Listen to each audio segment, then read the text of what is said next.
Dando continuidade às apresentações dessa reunião, eu convido o Dr. Lauro Luiz Gomes Ribeiro e o Dr. Rafael Pacheco Gobara. Eles vão contar para nós como que funciona o Ministério Público e como que nós podemos chegar até o Ministério Público. Eles vão contar para nós também se o Ministério Público é caro, se vale a pena ter um Ministério Público.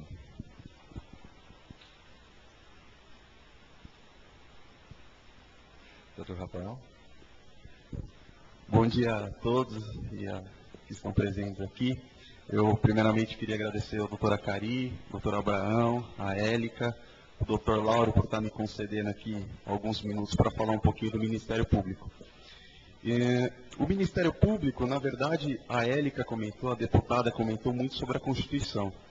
E o Ministério Público, o conceito de Ministério Público está na Constituição. Inclusive, todos falando de Constituição, mas eu trouxe uma aqui, né? Então eu sei que a Constituição não é o livro de cabeceira de ninguém. Para mim porque eu sou estudante de Direito, mas é interessante que todos leiam a Constituição para saber de todos esses direitos, não só que a Élica, que a deputada falaram, mas muitos outros que a gente tem, e a gente não tem o costume de ler a Constituição, né? E não é um livro, vocês estão vendo aqui, não é um grande como os códigos que a gente usa, não é um livro complicado de achar. Inclusive essa aqui tem uma história interessante. Eu comprei essa Constituição ontem no metrô. Eu estava na estação Sé, passei e vi, eu falei, eu vou levar essa Constituição. E, aliás, se alguém já tiver curiosidade de começar a ler a Constituição, pode pegar aqui comigo, fica de presente essa daqui. Então, eu vou falar um pouquinho do Ministério Público, e junto com a atuação do promotor e do grupo no qual a gente trabalha, né? A gente trabalha no grupo de atuação especial e proteção à pessoa com deficiência, e o Ministério Público, na verdade, assim, como eu disse, ele tem um conceito na Constituição. Se eu for ler esse conceito, vocês vão olhar para mim e falar, Rafael, não entendi nada. É normal também. Eu, no meu primeiro dia de aula, também não entendi nada quando o professor leu o artigo. Mas eu poderia simplificar dizendo que o Ministério Público seria o advogado da sociedade, né? E quem que faz esse intercâmbio entre o Ministério Público, representando a sociedade, e o Poder Judiciário? É a figura do promotor.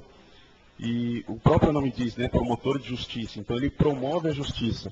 E talvez essa seja a principal função do promotor, que é servir de advogado para a sociedade. E como que o promotor age? Na verdade, o promotor ele tem uma série de artifícios. Aliás, a gente fala de promotor, a gente já tem aquela impressão que a gente vê muito em filmes, né? Do promotor no júri, falando, acusando, prendendo. Na verdade, o promotor também tem essa função, mas não só essa, né? Então, o que acontece? O promotor, quando chega algum problema para ele tem alguns artifícios para que ele possa brigar por aquele direito da sociedade. Afinal, ele está promovendo a justiça e ele está sendo advogado da sociedade. Então, na verdade, o promotor tem alguns artifícios que são, por exemplo, o inquérito civil. Ele se assemelha muito ao inquérito policial, né? E ele serve como uma peça investigativa em que o promotor vai passar a apurar para verificar quais são os problemas. Inclusive, a gente chama que ele tem algumas armas, né? Num bom sentido, é lógico. E que são o poder de notificar, de requisitar. Então, o promotor pode requisitar que alguém compareça ao Ministério Público para prestar esclarecimentos. Pode até usar da força policial para isso. Normalmente não é necessário, mas se precisar, ele pode recorrer a essa alternativa. E existe também o TAC, né, que nós chamamos de TAC, que é o Termo de Ajustamento de Conduta, que na verdade talvez seja, eu considero, um dos melhores artifícios do Ministério Público, justamente por a gente evita a ação, porque a gente sabe hoje, infelizmente, a nossa justiça não é uma das mais céleres, né?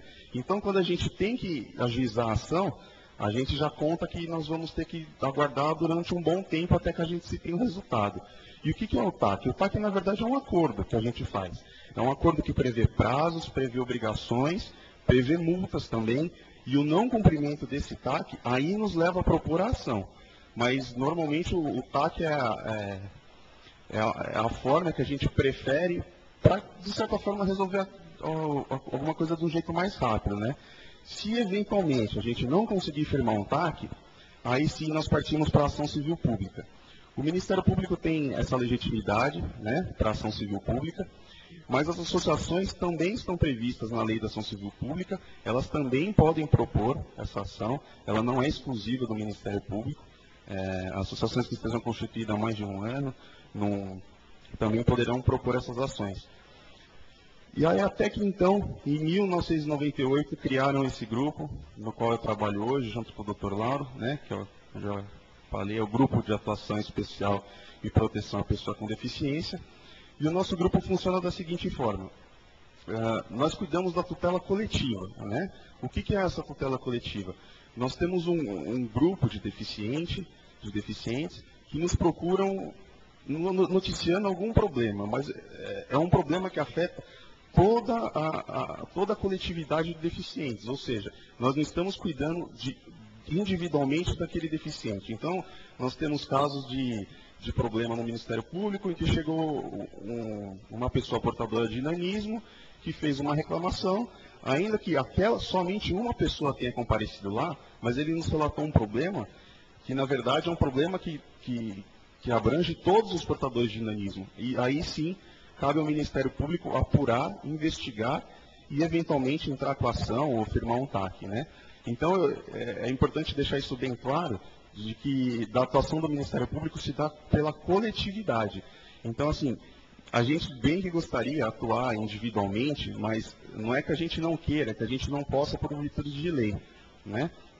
Então, na verdade, a gente atua individualmente, por determinação até do ECA, apenas para as crianças menores, né, que estejam na região central da cidade. É de nossa competência. Mas nem por isso as outras que não estão na região central de São Paulo ficam desamparadas. As pessoas que tiverem necessidade de procurar o Ministério Público podem procurar a promotoria da região de que a pessoa mora. Então, existem os fóruns regionais, onde tem promotores, e esses promotores também deverão verificar essa questão da pessoa com deficiência. Então, no nosso caso, a gente atua para a coletividade e para as crianças menores de 18 anos que estão na região central. As outras devem procurar as promotorias dos fóruns regionais. E para quem não é de São Paulo também, e que tem uma cidade onde há uma comarca, pode procurar também o promotor dessa comarca. Ele tem o dever de apurar o interesse das pessoas com deficiência. A atuação do grupo é importante, né? Porque a gente trabalha bastante, e aliás é curioso porque muitos me perguntam por que eu entrei no grupo, né? Porque quando a gente passa no concurso, eu sou estagiário, e quando a gente passa no concurso a gente tem uma série de vagas para escolher, a gente recebe uma lista. E quando eu vi a vaga, me chamou a atenção e tinha uma vaga só, né? E as pessoas escolhiam e a vaga sobrando, né? E eu fiquei até um pouco receoso, falei, meu Deus, ninguém escolhe essa vaga, e agora? E eu escolhi, mas por um motivo especial também. Eu tenho um irmão deficiente, né? Meu irmão tem 21 anos, ele tem paralisia cerebral. Então, mais do que nunca, eu abracei essa vaga e falei, eu vou lá, porque eu sei muito dos problemas que os deficientes vivem, né? Então, eu abracei isso e a gente está, junto com o Dr. Lauro, com o Dr. Júlio, a gente está brigando bastante. E só para esclarecer, voltando um pouquinho, para aqueles casos individuais em que a gente não pode atuar por força de lei, existem algumas assistências judiciárias, tá? Elas têm vários endereços, eu trouxe uma lista aqui, depois eu deixo com o pessoal aqui da Abrela, porque é uma lista que tem muitos endereços de faculdades que fazem assistência judiciária, tem a defensoria, então tem uma lista com endereços e telefones de juizados especiais cíveis também. Eu vou deixar disponível aqui, depois eles passam para vocês. E dizer que é um prazer estar aqui, eu vou passar a palavra para o Dr. Lauro, que vai complementar, dizer que o grupo está à disposição de vocês, como já foi dito aqui, vocês têm que gritar mesmo e a gente está lá para ouvir vocês, para ajudar vocês. Então, ao final, o Dr. Lauro vai passar nosso telefone, nosso e-mail, dizer que nós estamos à disposição de vocês para qualquer coisa. Obrigado, e eu vou passar a palavra para o Dr. Lauro agora.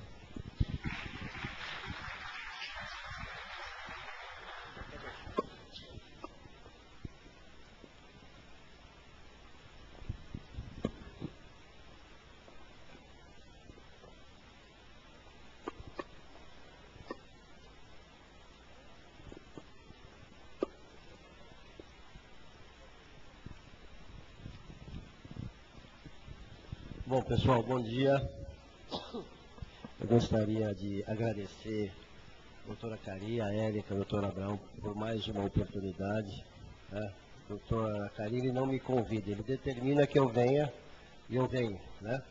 Porque já há alguns anos que eu tenho esse privilégio de participar de encontros que ele organiza. O primeiro foi, inclusive, num congresso de doenças neuromusculares. Eu falei, o que o promotor vai fazer num congresso médico de doenças neuromusculares? Principalmente quando eu comecei a ouvir as palestras, eu me lembro que eu fui um dos últimos, e o pessoal começou a falar, meu Deus, eu não estou entendendo nada do que eles estão falando, como é que eles vão entender o que eu vou falar? Que era uma coisa tão técnica, né? E por coincidência, doutora Cari, o médico que me antecedeu,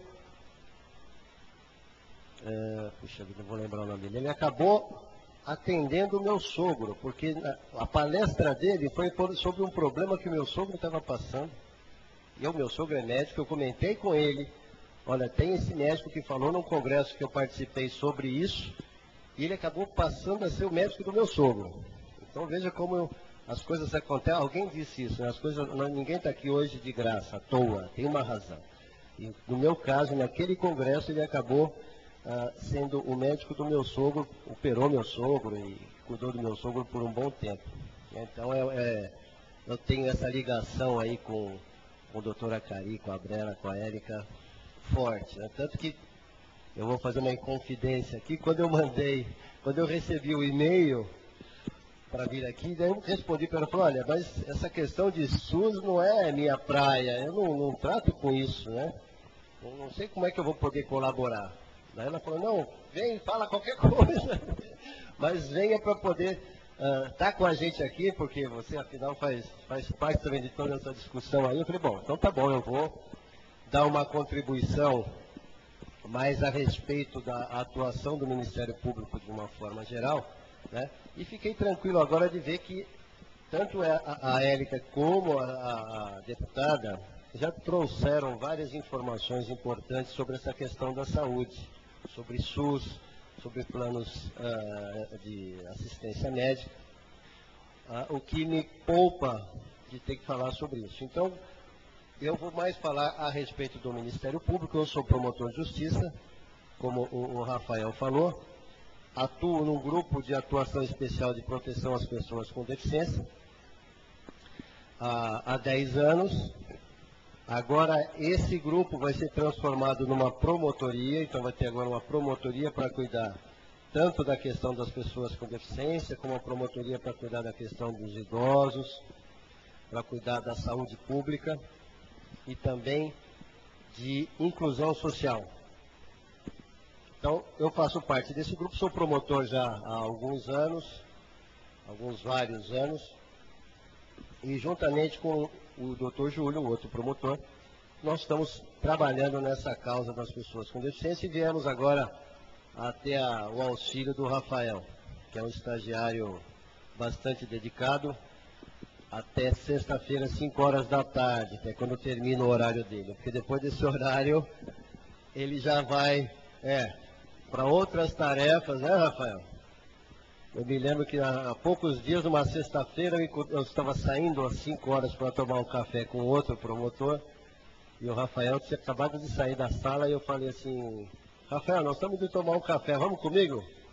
Ô, doutor, hoje é sexta-feira, 5 horas da tarde, não é hora de café.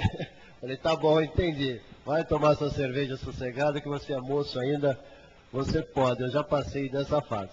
Mas, enfim. Então, hoje o que eu quero trazer para vocês é basicamente isso, a atuação do Ministério Público. Né?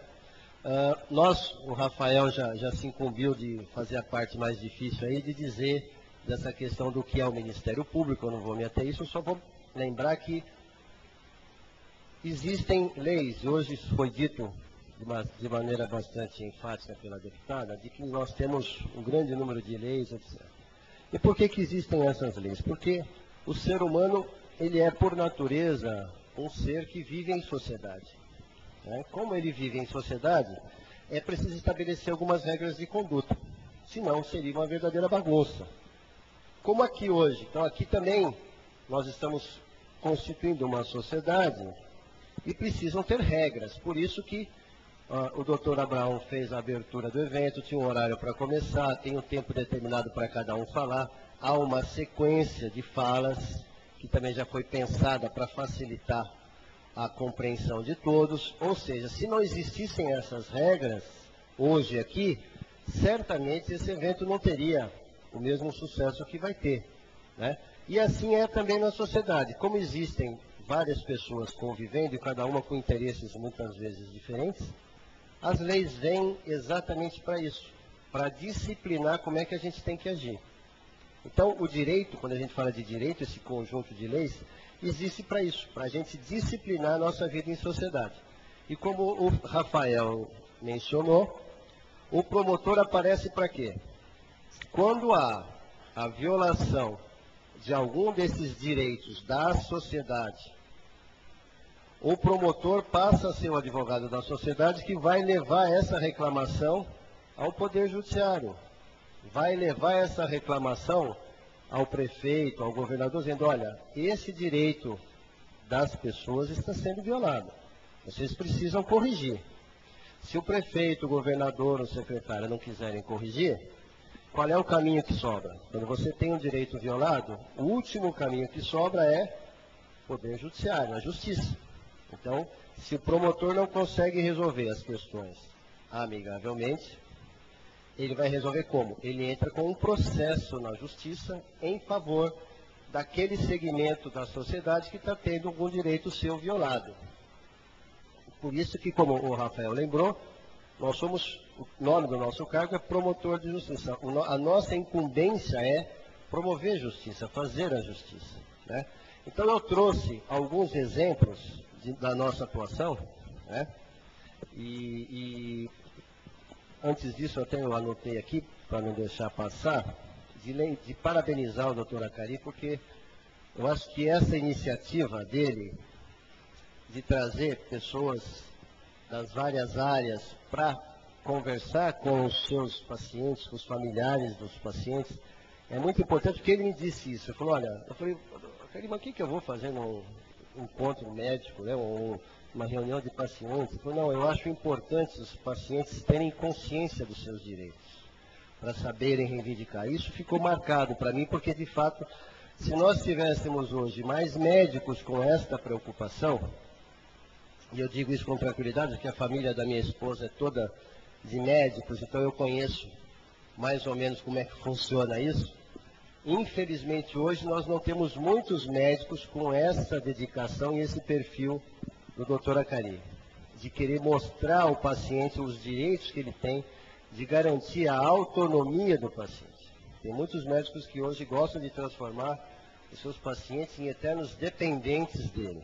E o doutor Acari faz exatamente o contrário, né? Então, por isso que eu não posso recusar quando ele me convida, porque eu acho que ele está certo no que ele está, na ideia dele. A gente tem que realmente estimular as pessoas a aprenderem a exercer os seus direitos. Infelizmente, isso não é comum aqui, né? Em São Paulo, mesmo no Brasil. São Paulo, por ser a principal cidade, isso já não é comum. Imagina no resto do país. As pessoas não estão acostumadas a reivindicar. As pessoas não estão acostumadas a brigar por seus direitos, né? Então, o que acontece? A pessoa acaba se acomodando. A justiça demora muito. Se eu for lá para procurar uma assistência judiciária, tem que ficar na fila, é demorado. Ou se eu vou, às vezes, no Ministério Público, a solução acaba demorando para sair. E realmente isso acontece, porque a demanda, o volume de problemas é muito grande. O nosso país é muito grande e, consequentemente, os problemas são muito grandes.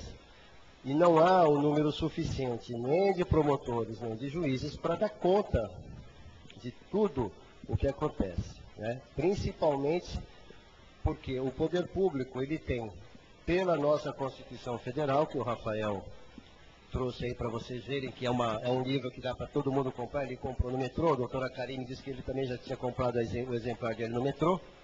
Dá para pegar, ler, é de fácil compreensão, tem alguns aspectos mais técnicos, mas é de fácil compreensão a leitura da Constituição Federal. Então o Rafael até deixou disponibilizado aqui para ser sorteado para alguém a Constituição. E aí o que acontece? Nós, a partir do momento em que nós temos esta necessidade de fazer valer o nosso direito, o ideal é que a gente tenha, como por exemplo a Abrela e outras associações que possam reivindicar, assim como o promotor pode reivindicar, assim como a defensoria pode reivindicar. Muitas vezes você realmente não precisa de advogado para fazer valer o seu direito, não precisa do promotor. Tem esses juizados especiais, o juizado especial federal, os juizados de pequenas causas, em que você não, independentemente de ter advogado, você vai lá, faz a sua reclamação, o juiz vai marcar uma data para tentar um acordo entre você e a pessoa de quem você está reclamando, e muitas vezes você resolve a coisa amigavelmente. O Rafael, inclusive, tem essa experiência de alguns anos como conciliador nos juizados de pequenas causas da faculdade onde ele estuda. Eu só o adverti que foi dito, a deputada Célia Leão disse aqui que colar é um direito de cidadania. Eu discordo dela e falei, Rafael, não é assim. Você não pode colar nas provas, etc., como a deputada falou. Isso aí foi mais um agrado que ela quis fazer para vocês, mas é mentira. Colar não é um direito de cidadania, não. Exercício de cidadania, não. Eu sei que quem não cola não sai da escola, mas não pode servir de exemplo para ele essa fala da deputada. Então, vejam, dentro dessa perspectiva de atuação do Ministério Público, que você dá para notar que é bem abrangente, nós promotores temos em todas as cidades, tem promotores que tenham um fórum, tem promotor de justiça com todas essas atribuições que eu vou mencionar agora. Tá? Então podem ir conversar com ele, ele está obrigado a atender a população, é lógico que ele tem funcionários que ajudam nesse atendimento, funcionários treinados, mas não há dificuldade nenhuma de você ter acesso ao promotor. É só verificar o dia que atende, o horário que atende, marcar, você vai ser atendido, você vai ser orientado. E nós temos, por exemplo, a promotoria que cuida da defesa do patrimônio público. Aqui em São Paulo a atuação é muito grande, porque é principalmente o combate à corrupção. A doutora Élica e também a deputada mencionaram sobre os malefícios da corrupção, né? E de fato isso tem a ver com a saúde, porque evidentemente, a partir do momento que você acaba com essa roubalheira do dinheiro público, você pode estar tendo mais verba para disponibilizar, por exemplo, para a área da saúde. Então nós temos uma promotoria que cuida da defesa do patrimônio público. Aqui em São Paulo tem alguns colegas até que se destacaram já por estar processando políticos famosos, por estar processando governadores, prefeitos, e sempre procurando o quê? Além de punir a pessoa que agiu de forma ilegal, recuperar o dinheiro que foi desviado. Então essa tarefa é bastante importante no Ministério Público, justamente porque garante que se exija da administração uma atividade honesta, né? Que a gente não tenha nem como piada essa história de que político é coisa barata e coisa que não vale muito, né? E é lamentável que a gente tenha essa impressão de que com R$5 nós compraríamos, eu acho que não só um, acho que compraria vários, né? E isso aí é muito chato. Mas, enfim, além dessa promotoria de defesa do patrimônio público, nós temos também a promotoria do meio ambiente. Promotoria do meio ambiente que também está diretamente relacionado à questão da saúde. Por quê? Porque a Constituição Federal diz que nós termos um meio ambiente equilibrado, ele é essencial à sadia qualidade de vida. Então, quando nós estamos falando em saúde, estamos falando em direito de viver. E como a doutora Karine mencionou, não é só viver, é viver com dignidade, né? É você viver livre de doenças e com uma boa qualidade de vida. Então, a partir do momento que o promotor está defendendo a sociedade contra aqueles que estão poluindo o meio ambiente, ele está também defendendo o direito à saúde da população.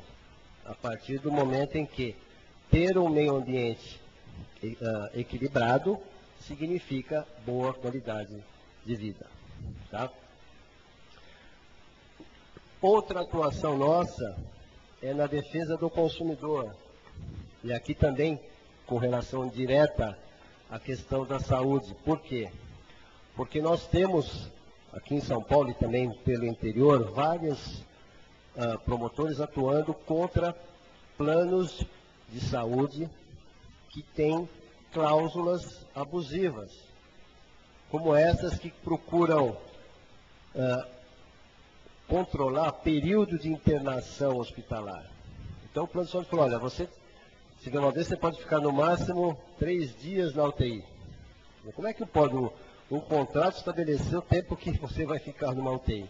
Isso é uma providência que o médico tem que ter. Então, isso é considerado como uma cláusula abusiva no contrato. E a promotoria do consumidor chama os planos, as empresas, planos de saúde, e fala, olha, você quer mudar isso? Se quiser mudar, faz aquilo que o Rafael falou. Um acordo, um termo de ajustamento de conduta para a empresa mudar aquele contrato e deixar de usar isso. Se não quiser, o último recurso qual é? Entra com processo na justiça, em nome dessa coletividade de pessoas que têm planos de saúde e que estão sendo prejudicados por essa cláusula, pedindo ao juiz que determine que em todos os contratos que tem essa cláusula seja considerada como se nem existisse, uma cláusula nula. Consequentemente, os convênios teriam que pagar por todo o período que a pessoa estiver internada. A mesma coisa vale também, por exemplo, para a questão de fornecimento de medicamentos. Nós vamos ver aqui em São Paulo tem um grupo que cuida só disso, né? Eu vou trazer até aqui, eu anotei aqui alguns exemplos de ações que já estão correndo em São Paulo sobre essa questão do medicamento. Mas na área ainda do consumidor, de planos de saúde, tem também com relação ao reajuste que é feito. Alguns planos de saúde querem reajustar em função da pessoa atingir a idade de 60 anos e, consequentemente, ser considerado idoso. O Estatuto do Idoso veda que se faça esse reajuste só em função da idade, e sim tem que observar as demais cláusulas do contrato. Então, a promotoria também ingressa com ação para obrigar que os convênios não adotem esse tipo de procedimento. Então, tudo que esteja relacionado a consumo, relação de consumo, essa promotoria do consumidor está lá para defender o interesse da coletividade. Recentemente, a promotoria do consumidor entrou com uma ação pedindo uma indenização muito grande para a coletividade contra a Telesp, contra a Telefônica. Telesp é do nosso tempo, né, Karine? Hoje é Telefônica. Porque causou aí um apagão uns tempos atrás e gerou prejuízo para muita gente. A promotoria do consumidor entrou com o processo pedindo para que a Telefônica indenize todas essas pessoas. Tá? Conseguiu-se, com relação a essa questão de doença pré-existente, conseguiu-se através de vários processos se estabelecer o entendimento de que a doença pré-existente, o convênio só deixa de cobrir se ele provar que a pessoa sabia dela e maliciosamente deixou de dizer, naquele questionário que você preenche quando vai entrar no plano de saúde, você tem que preencher um questionário dizendo sobre a sua condição de saúde, né? Você às vezes não sabe que tem aquela doença, você não declara, aparece o problema, o convênio fala, não, isso era uma doença que você já tinha antes, então nós não vamos te dar cobertura. Depois de várias decisões, já se entende hoje que não, só se o consumidor agiu de má fé, sabendo que tinha essa doença, ele escondeu de má fé, que ele não tem que pagar, o convênio não tem que pagar, senão o convênio está obrigado a dar atendimento a essa pessoa. Na nossa área de defesa das pessoas com deficiência, aqui em São Paulo, o nosso grupo que nós tivemos de experiência em relação à questão de saúde, né? Porque lá nós atendemos tudo quanto é questão, nós chegamos já ao ponto de estar discutindo com empresas de turismo para garantir intérprete de Libras em passeios de navio. Então já tem uma grande empresa de turismo aí que fez um acordo conosco, fez um termo de ajustamento de conduta, se obrigando a garantir intérprete de Libras nos cruzeiros marítimos. Isso há 10, 15 anos atrás era inimaginável, né, doutora Karen? A gente pensar que estaria já discutindo cruzeiro marítimo, né? A gente não conseguia nem o básico, o elementar, que dirá exigir intérprete em cruzeiro marítimo. Mas o avanço foi tão grande que hoje já se discute, inclusive isso. E lá nós já tivemos como experiência proibir um determinado plano de saúde de discriminar o atendimento porque a pessoa tinha deficiência. Então, a reclamação que nos chegou foi essa. A pessoa recebeu uma ligação dizendo, olha, eu sou da empresa tal, de assistência médica, estou lhe oferecendo um plano de saúde. Ele falou, tá bom. Ah, como é que funciona? Ah, é assim, assim, assim. Ele falou, olha, só que eu tenho uma deficiência. Ah, não, pera um minutinho só, por favor. Aí, pô, já colocou na musiquinha, no telefone. O atendente foi conversar com alguém, ela falou, infelizmente o senhor tem deficiência, não pode ter um plano de saúde. Mas como não pode? Não, não pode, desculpe, foi um engano, até logo, desligou o telefone, a pessoa ficou na mão. Ela tinha sido procurada para fazer o plano, e quando viram que ela tinha uma deficiência, simplesmente falaram que não podia. Aí ela reclamou ao Ministério Público, nos encaminhou uma correspondência, nós instauramos um procedimento lá no Ministério Público, chamamos a empresa. Não, mas veja, não é... Eu falei, não, não pode. Você não pode vedar o ingresso da pessoa nesse plano de saúde porque ela tem uma deficiência. Não tem, qual é a relação que existe entre uma coisa e outra? Fizemos um acordo, eles alteraram as cláusulas do contrato para eliminar esse tipo de restrição. Quer dizer, não tinha sentido a pessoa, só pelo simples fato de ter uma deficiência, não poder fazer esse plano de saúde, e hoje esse problema está resolvido. Outro que nós fizemos também foi em relação ao fornecimento de órtese e prótese. Tinha uma fila de espera muito grande em várias entidades para fornecimento de órtese, prótese e cadeira de roda. Sem falar que em muitas cidades do interior isso aí tinha virado um evento, né, político. Aí o prefeito reunia as pessoas e falava, hoje estou entregando a perna para o fulano, hoje vamos entregar o braço para cicrano. Né? Quer dizer, isso aí na verdade estava desvirtuando a exigência que a lei dá do prefeito fazer isso. Ele não está fazendo favor. É um direito que a pessoa tem. E eles estavam transformando isso em um momento político. E aqui em São Paulo nós nos reunimos com a Secretaria da Saúde, com as entidades que faziam isso, a CD, Lar Escola também disponibiliza, né? E outras entidades que também disponibilizam órtese e prótese. Isso, aqui também, na Verdadeira. E foi feito um mutirão entre essas instituições, o secretário de Estado da Saúde garantiu dinheiro, as instituições começaram a trabalhar no limite de produção, com essa perspectiva de acabar com a fila de espera num prazo máximo aí de 8 meses, 10 meses. Né? E também, o que foi mais importante, de fazer um cadastro único desses pedidos, porque nós verificamos também que acontecia da pessoa estar cadastrada em várias entidades. Ela precisava de uma cadeira de roda, ela se cadastrava na CD, se cadastrava aqui na Faculdade de Medicina da USP, ali que chama? Verdic, né? Ali da Linamara, que a Linamara era a diretora, DNR, se cadastrava também no Lar Escola em vários locais. Então tinha uma duplicidade de inscrição e isso aí aparecia uma demanda maior do que era real. Então a ideia já está sendo construído um cadastro único. A pessoa, se ela se cadastrar numa entidade, automaticamente ela não vai poder se cadastrar em outra. E também com isso fazer com que o fornecimento de órtese e prótese de cadeiras de rodas seja mais rápido. Atualmente, o que nós estamos vendo é a questão da fila de espera para cirurgias da ACD. Eu já estou vendo com a secretária estadual, a professora Linamara, e com a ACD, e com a Secretaria da Saúde do Estado.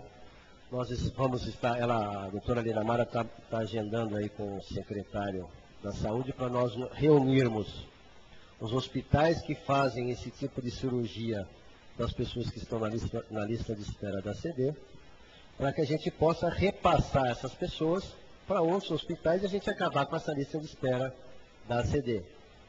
Conseguir que essas operações sejam feitas de maneira bem mais rápida do que está acontecendo hoje.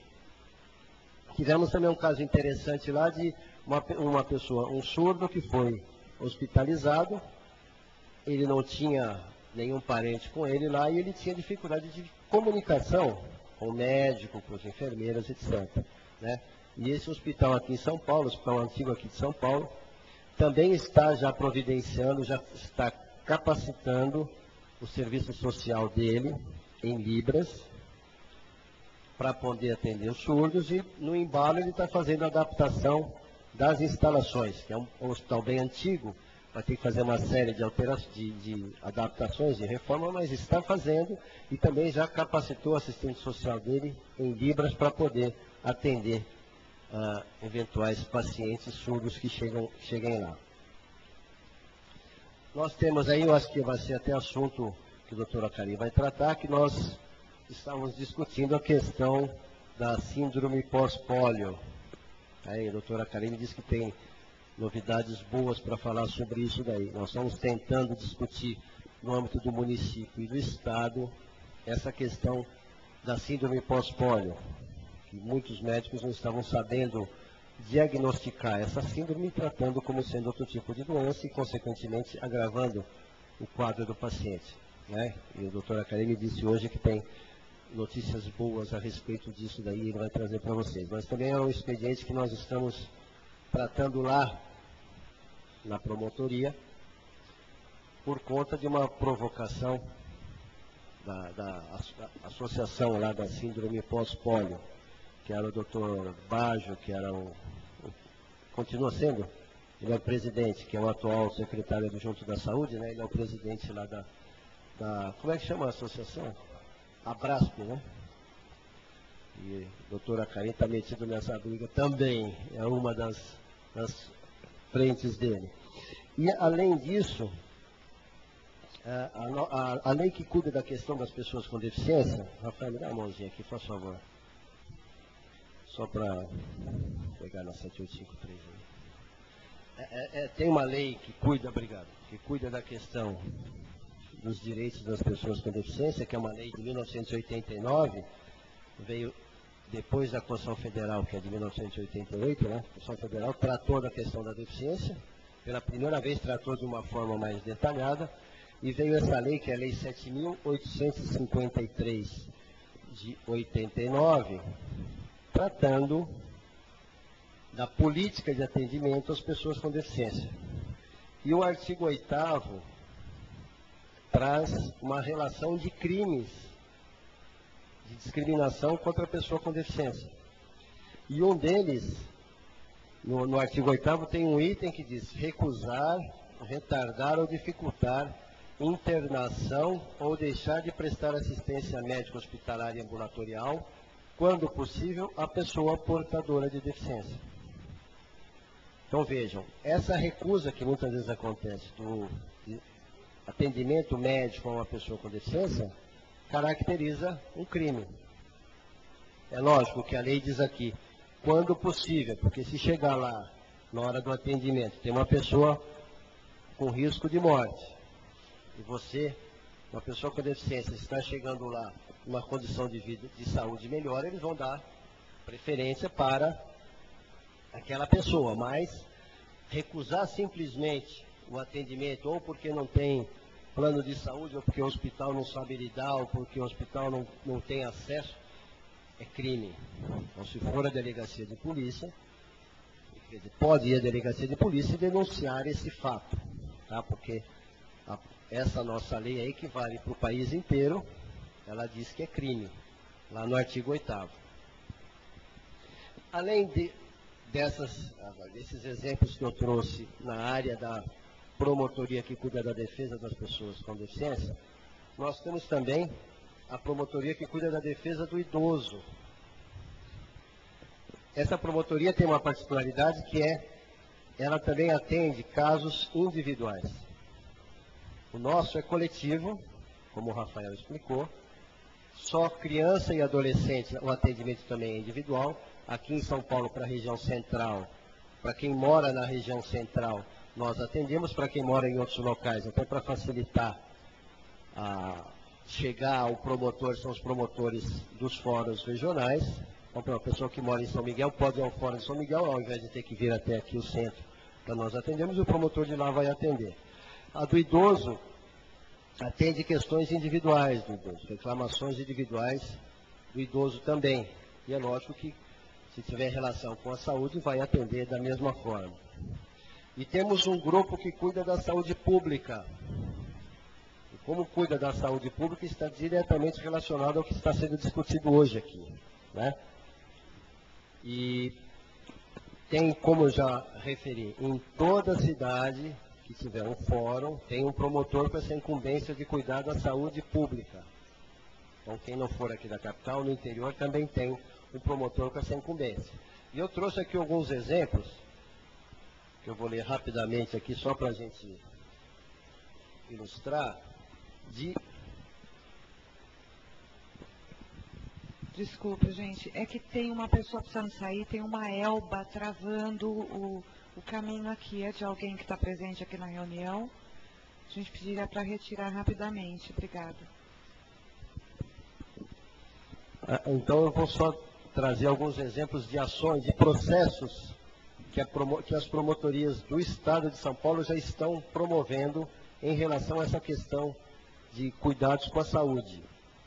Então, aqui em São Paulo teve uma ação contra o governo do Estado para tratamento de pessoas com adrenoleucodistrofia. Tá louco, que nome, Acari? Adrenoleucodistrofia. Então é isso, é suplemento alimentar óleo de Lorenzo, é isso mesmo. É um produto importado de alto custo sem similar nacional. A ação visava disponibilização permanente e ininterrupta para uso ambulatorial, hospitalar ou doméstico aos pacientes, crianças, adolescentes, adultos e idosos com essa doença pelo SUS. E também a criação de um cadastro desses pacientes para controlar a epidemia. Então já tem uma ação judicial em andamento por conta dessa questão do óleo de Lorenzo. Tem uma outra ação que foi proposta aqui em São Paulo também para garantir o transporte gratuito aos portadores de HIV. Tem uma outra ação que foi para fibrose cística. Então, os portadores de fibrose cística, e não havia um atendimento integral pela rede pública de saúde. Os medicamentos eram fornecidos de forma irregular ou não eram fornecidos. Quer dizer, faltava medicamento ou eles não forneciam medicamento. Foi proposta essa ação para obrigar que, no prazo de 90 dias, começasse a Secretaria da Saúde a disponibilizar regularmente esses medicamentos sob pena de pagamento de uma multa, se não houvesse o cumprimento dessa determinação. Além dessa da fibrose cística, também tem ação em andamento para quem tem diabetes. Diabetes mellitus, é isso? Mellitus. É aquela, mais por conta de Essa daqui é de insulina? É? Eu já ia falar bobagem aqui, ainda bem que cada um no seu quadrado, né? Eu já ia me meter a falar bobagem aqui, achando que era outro tipo de... Essa diabetes que a gente pega aí de comer demais e... Qual que é essa aí? Quando você, quer dizer, o médico falou, você está pré-diabético, porque você, a senhora também, né? É o mesmo? Mas isso não precisa de insulina, só controlar a alimentação e... né? Ah, depois, mas por enquanto ainda não. Menos mal, viu, Rafael?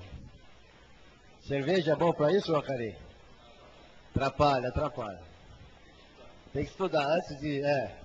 Então veja, então para essa questão de diabetes também, necessidade de insulina, fitas e seringas. Então, essa ação foi proposta até na promotoria lá de Limeira para obrigar o município a fornecer seringa, insulina, etc., com regularidade. Teve a outra que era para adolescentes que tivessem epilepsia, um medicamento de pacote, que também não era fornecido. Foi proposta a substituição por outro medicamento, mais fácil de ser localizado, e mesmo assim a prefeitura não fornecia aos adolescentes com epilepsia naquela cidade. Esse medicamento foi proposta também uma ação pelo Ministério Público para obrigar que a prefeitura forneça esse medicamento. Teve um outro também que era também da fibrose cística para fornecimento do concentrador de oxigênio. Aqui em São Paulo eu mesmo cheguei a entrar com algumas ações para garantir o BIPAP. Né? A gente entrava como o Estado não disponibilizava, como a doutora Cari mencionou, para aquele tipo de doença que aquela criança tinha, nós entrávamos com ações para obrigar o Estado a disponibilizar o BIPAP para aquelas pessoas pelo tempo que fosse necessário. Como também teve um caso de uma menina que era para atendimento domiciliar. Ela estava hospitalizada e os pais queriam que ela tivesse atendimento domiciliar, até porque o risco de contaminação no hospital é bem maior, né? Então, nós propusemos uma ação para obrigar o Estado a pagar para ela atendimento em casa. Ganhamos a ação, infelizmente, a doença era bastante grave, a menina acabou morrendo antes de poder ter esse atendimento em casa. Mas ela já tinha uma ordem judicial para, assim que ela tivesse em condições, sair do hospital e o Estado fornecer todo o atendimento domiciliar para ela. Além disso, tem também sobre o fornecimento de órtese, prótese e cadeira de roda pelo interior, atendimento fora de domicílio, porque o município não tinha o serviço que era necessário, não quis pagar o transporte, e o promotor de lá de Miracatu também entrou com uma ação para obrigar o prefeito a transportar todas as pessoas que tinham determinado tipo de doença que o município não tratava para que fosse tratado em outro local. Tá certo? Que é esse tratamento fora do domicílio, que é o caso da senhora, né? A senhora veio para tratar aqui. Eu sei que a senhora gosta pouco do doutor Acari, não é isso? Então a senhora veio para cá só para querer ficar longe dele, não é isso? Veio lá de Fortaleza para se tratar com o doutor Acari aqui. Enfim, além então, vejam só como é grande a atuação do Ministério Público nessa área da saúde. Né? Vários setores do Ministério Público tratando da área da saúde. Isso também acontece na promotoria que cuida dos direitos da criança e do adolescente. Então, são propostas muitas ações para defesa dos interesses das crianças e dos adolescentes que tenham, por exemplo, um problema de saúde, para buscar atendimento, como tem ações para obrigar a prefeitura a disponibilizar vaga em creche, vaga na escola, essas coisas todas. Esse grupo de inclusão social que existe aqui em São Paulo, ele trata do quê? Procurar eliminar a discriminação contra todos os segmentos da sociedade. A relação de negro, homossexual, moradores em situação de rua. Né? Então ele cuida dessa área. Então tem promotor cuidando dessa área. E um caso até recente aí, eles estão fazendo um acordo para obrigar que na Fashion Week também tenham modelos negros ou modelos negras durante o desfile, porque a gente só vê, né, loirinha, magrinha, que foge um pouco do padrão, e alta, né? Que foge um pouco do padrão aí da coisa. Então, esse grupo de inclusão social está fazendo um acordo com os organizadores da Fashion Week para obrigar que tenha uma participação maior de modelos da raça, hoje não se fala mais em raça, né? Modelos negros nos desfiles. E também eu fiz um acordo com uma loja grande de sapatos aí, além da adaptação das instalações, ela se comprometeu ela disse que essa empresa disse que é muito convidada para participar de desfiles, né? Então nós fizemos um acordo para ela, quando ela falou, olha, então quando eu for participar de desfiles, eu vou levar modelos com deficiência para desfilar, né? Também para tentar diminuir um pouco esse estigma aí, esse preconceito que existe. E além dessa atuação individual desses vários promotores de justiça, nós também fazemos atuações integradas.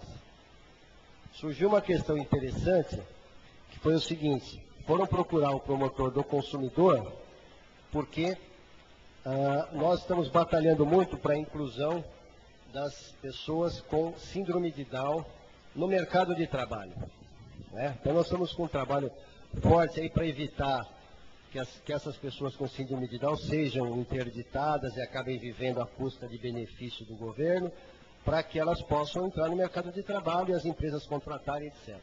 Aí o que está acontecendo? Eles estão entrando no mercado de trabalho, estão trabalhando e o dinheiro que eles recebem, eles estão detonando o dinheiro. Então compra celular para a namorada, compra isso, compra aquilo, e estão se super endividando. Então o mesmo problema que aconteceu há um tempo atrás com os idosos e com as pessoas aposentadas pelo INSS que estavam fazendo aquele crédito consignado, né? Então a pessoa comprometia toda a renda dele com financiamento de banco barato. Essas pessoas com síndrome de Down que estão entrando agora no mercado de trabalho estão todas super endividadas. Aí a colega do consumidor falou, Laura, é uma coisa que a gente vai ter que fazer junto, né? Porque vocês de um lado estão empurrando e do outro lado nós estamos com esse problema.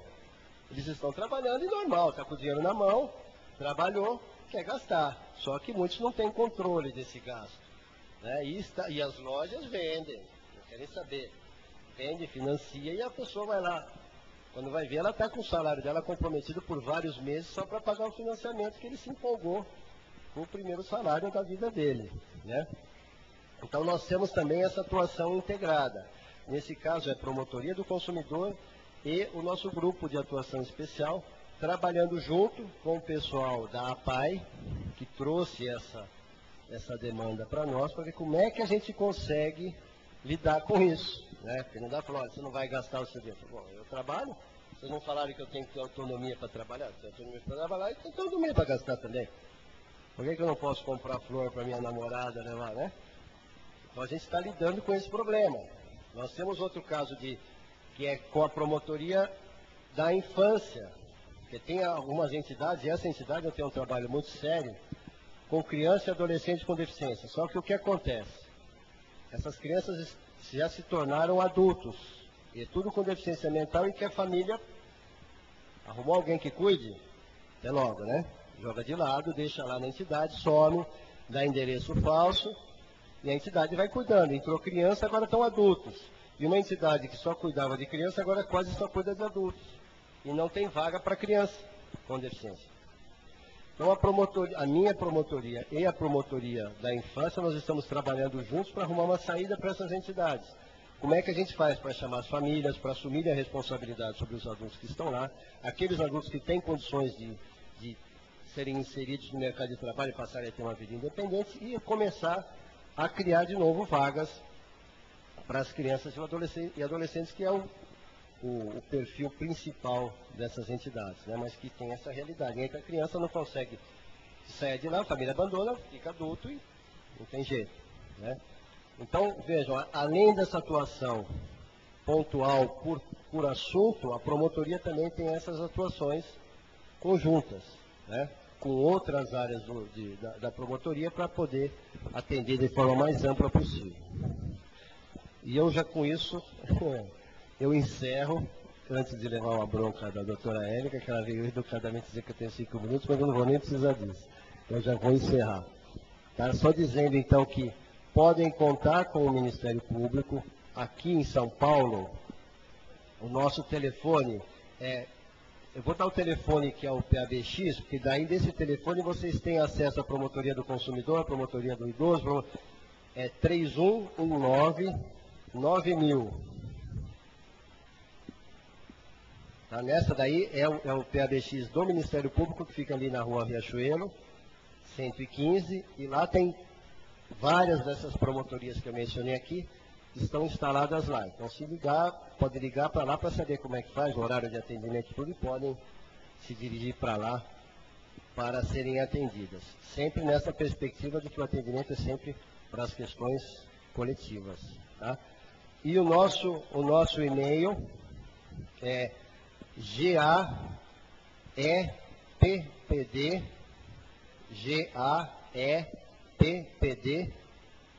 que antes chamava-se Grupo de Atuação Especial das Pessoas Portadoras de Deficiência. Mudou a terminologia, então, mas ficou esse. GAEPPD,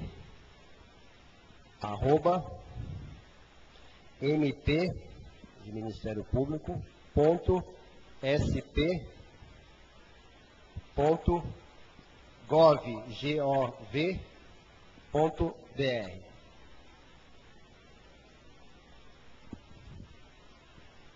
E o que for relacionado à questão da deficiência, podem procurar lá o Rafael, que ele está lá pronto para atender a todos, até sexta-feira, 5 horas da tarde, porque depois das 5 horas da tarde já passa a ter um outro compromisso social de inclusão alcoólica, né, no organismo.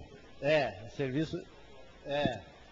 Então o Rafael também está lá, e nós temos funcionárias que estão. Eu tenho uma funcionária que está há 10 anos comigo lá, conhece mais esse assunto do que eu. Então podem ligar para lá, vocês vão receber orientação, vão poder ir lá, porque vocês podem tanto reclamar por escrito como pessoalmente, se quiserem. Não precisa ser obrigatoriamente pessoalmente. Se a pessoa tem muita dificuldade de locomoção, pode mandar uma carta narrando qual é o problema, que a gente dá andamento na reclamação lá. Tá bom? Se não for no nosso caso, a gente encaminha para o setor responsável. Queria agradecer então mais uma vez o convite, a oportunidade, pedir desculpa pelo... A gente vai falando, vai se empolgando, né? Mas muito obrigado, estamos à disposição.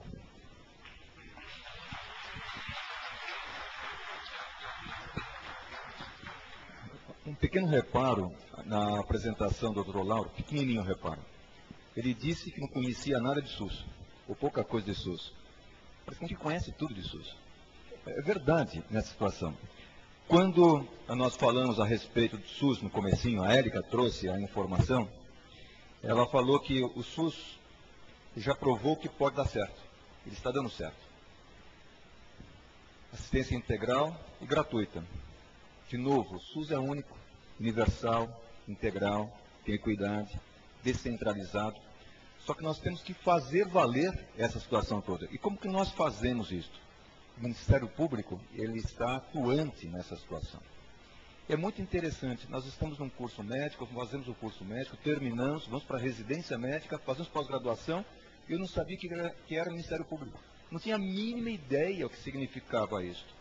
Aí eu vi uma apresentação do Dr. Lauro a respeito de acessibilidade. Eu falei, puxa vida, esse é o ovo de Colombo na situação. Como é que faz com que a pessoa tenha direito de ir e vir?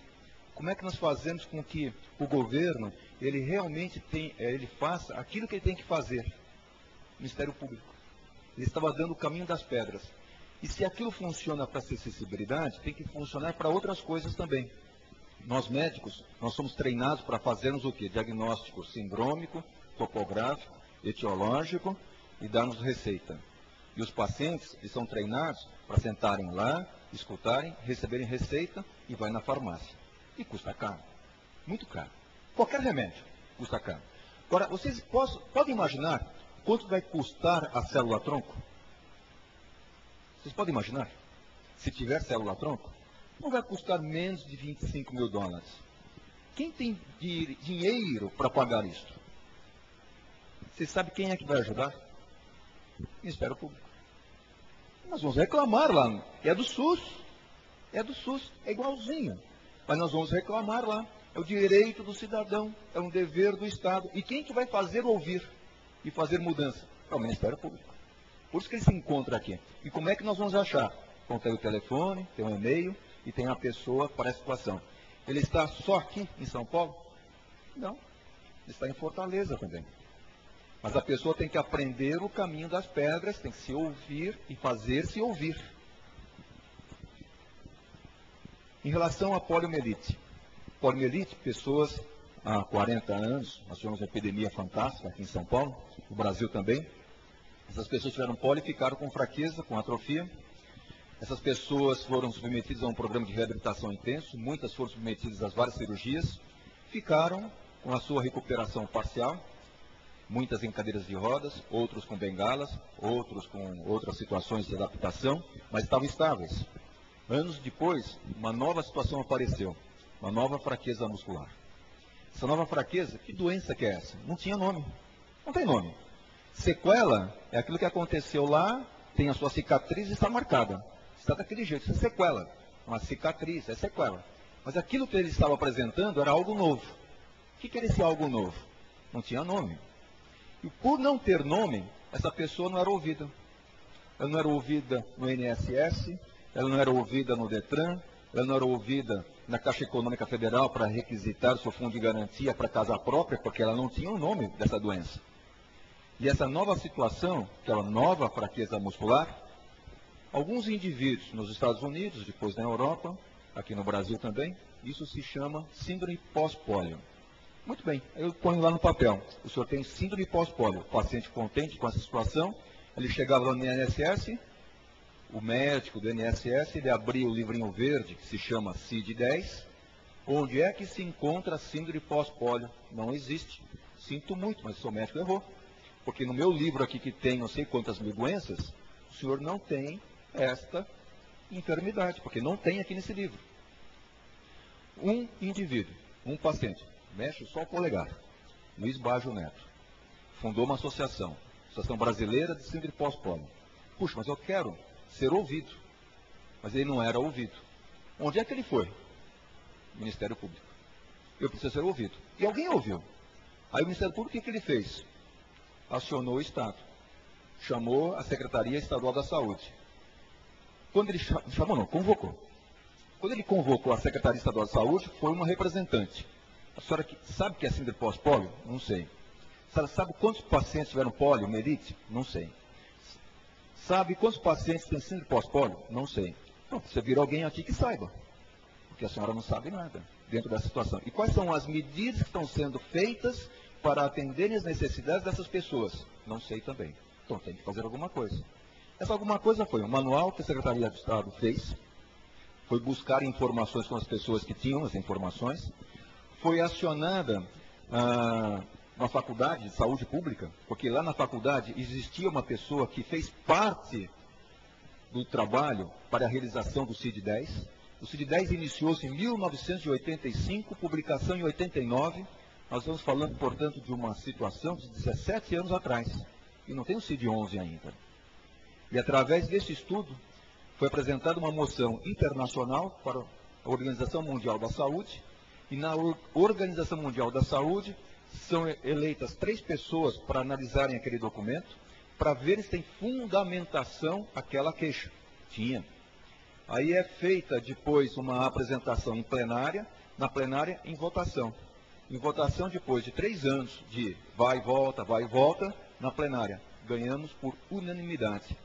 Foi agora em outubro de 2008 a situação. Portanto, síndrome pós-pólio já é uma enfermidade, já é uma doença. Tem um CID próprio já, G14. Então essa pessoa pode chegar agora no INSS, pode chegar no Fundo de Garantia, na Caixa Econômica Federal, e pode requisitar aquilo que tem por direito.